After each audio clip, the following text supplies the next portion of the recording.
High friends, welcome back to my channel. আর এখন আমি তোমাদের জন্য রিভিউ করব চরকিতে রিলিজ হওয়া নতুন original film the last defenders of মোনোগামির। কেমন লাগলো আমার এই পার্টিকুলার সিনেমা, ডিটেলসে কথা বলবো এই ভিডিওতে। রিকোয়েস্ট একটাই, ভিডিওটা শুরু থেকে শেষ পর্যন্ত দেখো। আর কোনো কিছু যদি ভালো লেগে থাকে তাহলে ভিডিওটাকে লাইক, শেয়ার আর চ্যানেলটাকে অবশ্যই সাবস্ক্রাইব করে নিও।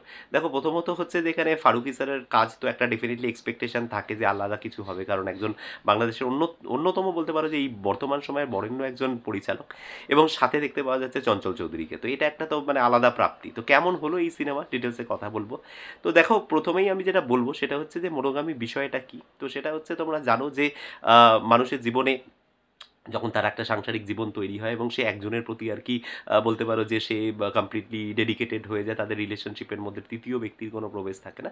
তো এটাকে মনোগামী, এই সিচুয়েশনটাকে খুব সহজ ভাষায় বললে এটা মনোগামী আর কি, যে একজনের প্রতি লয়াল থাকা। কিন্তু সেই জীবনে যখন তৃতীয় ব্যক্তির প্রবেশ ঘটে এবং তারপরে তার জীবনে যে যে চেঞ্জেসগুলো আসে, সেই জিনিসটাকে নিয়েই মূলত হচ্ছে এই গল্পটা। এবং বলতে পারো যে এটা খুব মানে একটা মজার ছলে, একটা সরল ভাষায় কিন্তু খুব কঠিন একটা বিষয়কে কিন্তু অ্যাড্রেস করেছেন এখানে ডিরেক্টর। এবং সেই মূল চরিত্রে যে মানে বলতে পারো যে মিডল এজড ক্রাইসিস যে মানুষটার জীবনে চলছে, সেই চরিত্রে কিন্তু এখানে অভিনয় করছেন আমাদের চঞ্চল চৌধুরী। এবং তার জীবনে কিন্তু সেই প্রেমের যে মানে নতুন যে প্রেমের যে ছোঁয়া, সেই চরিত্রটা এখানে হচ্ছে তোমার অভিনয় করছেন জেফার। এবার কি ঘটছে এদের সাথে এই নিয়ে হচ্ছে গল্প। মূলত এরা অফিস কালিগ, বস এবং তার সাবঅর্ডিনেট, এবং তাদের মধ্যে রিলেশনটা বিল্ড আপ করছে। কিন্তু যেটা সবথেকে পজিটিভ সাইড, যেটা আমার ভালো লেগেছে, সেটা হচ্ছে যে এই গল্পটার মধ্যে মানে যেই স্টোরি টেলিংটার মধ্যে সেই সমস্ত জিনিসগুলো দেওয়া হয়েছে, সেই সমস্ত জিনিসগুলো রাখা হয়েছে যেগুলো একজন মিডিল এজড পারসন, যে একটা বলতে পারো যে একটা মিডিল এজ ক্রাইসিসের মধ্যে দিয়ে যায় বা একটা রিলেশনশিপে এলে তার মধ্যে যে যে জিনিসগুলো ঘটে, একদম সেই বাস্তব জিনিসগুলো কিন্তু এর মধ্যে দেখানো হয়েছে।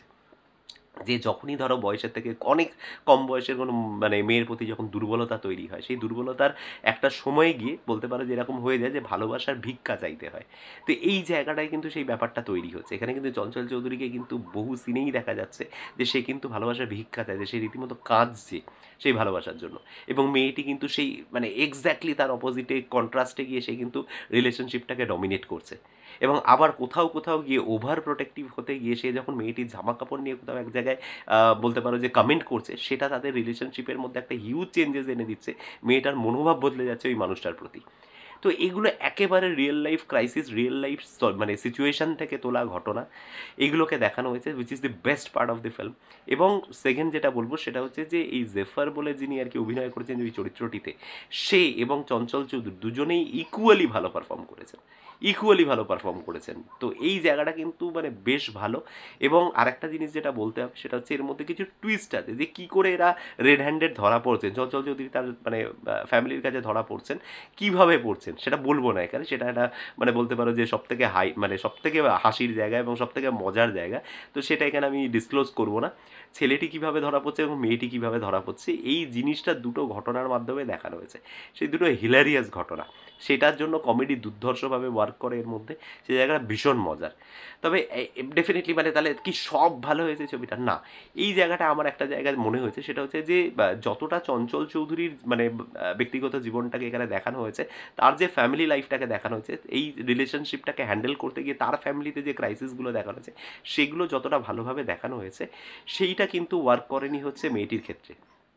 অর্থাৎ এখানে জেফারের ফ্যামিলি মানে তার তার যে ফিয়ান্সে এবং তার যে ক্রাইসিস, তার যে বলতে পারো যে বয়ফ্রেন্ডকে চিট করা, এই যে জায়গাটা, এই জায়গাটা একেবারেই ওয়ার্ক করেনি, সেটাকে রাখাই হয়নি পুরো অলমোস্ট। তো এই জায়গাটা আমার কোথাও মনে হয়েছে মানে আমার দেখতে দেখতে বারবার মনে হচ্ছিল যে আমরা বারবার চঞ্চল চৌধুরীর পার্টটা দেখছি, আমরা কেন জেফারের পার্টটা দেখছি না। তো সেই ক্রাইসিসটা কোথায়, মানে সেই জায়গাটা আমার কোথাও মনে হচ্ছে যে গল্পেতে একটা জায়গা উইক লেগেছে। এটা ডিরেক্টরের ভিশন, সে দেখাতে চায়নি ওই জায়গাটাকে। তো ওই জায়গাটা আমার মনে হচ্ছে দেখাতে পারলে গল্পটার মধ্যে আরও একটা ইন্টারেস্টিং একটা সাবপ্লট ক্রিয়েট হতো এবং গল্পটাকে আরও ইন্টারেস্টিং লাগতো। তো ওভারঅল আমি বলবো যে ডেফিনেটলি একটা ভালো কাজ এবং খুব অল্প ডিউরেশন, মানে 1.5 ঘন্টা মতো ডিউরেশন। এটা ডেফিনেটলি তোমরা একবার চরকিতে দেখতে পারো। যদি কিছু ভালো লেগে থাকে তাহলে আমাকে কমেন্টে এসে জানিও। আর এই ভিডিও থেকে যদি কিছু ভালো লেগে থাকে তাহলে ভিডিওটাকে লাইক, শেয়ার আর চ্যানেলটাকে অবশ্যই সাবস্ক্রাইব করে নিও। দেখা হচ্ছে তোমাদের সাথে আমার পরের কোনো ভিডিওতে। Till then, bye by.